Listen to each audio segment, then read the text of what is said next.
La ilaha illallohul malikul haqqul mubinni 100 dona o'qib qo'ysangiz har kuni deyaptilar payg'ambarimiz sollallohu alayhi vasallam. Birinchi navbatda sizni muhtojlikdan, qiyinchilikdan, xorlikdan Alloh eminda qiladi, xotirjam qilib qo'yadi. Xor emas, muhtoj emas, Xudo sizga kerakli vaqtida Xudo sizga yetkazib turadi. Boy badavlat bo'lib o'zingizni yo'qotib qo'ymaydigan darajada bo'lmaysiz ham sizga nima ehtiyojingiz bor? Har kuni aytib qo'yapsiz, Alloh sizga yetkazaveradi. O'ylamagan joyingizdan shu ishingiz bitib ketaveradi. Nimaga?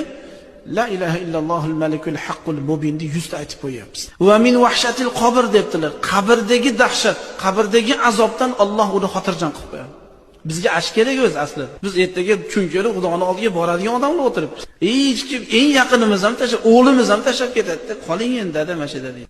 Ana ash kuni La ilaha illallohul malikul haqqul mubinni aytib qo'ygan odam inshaalloh va robbil izza Xudo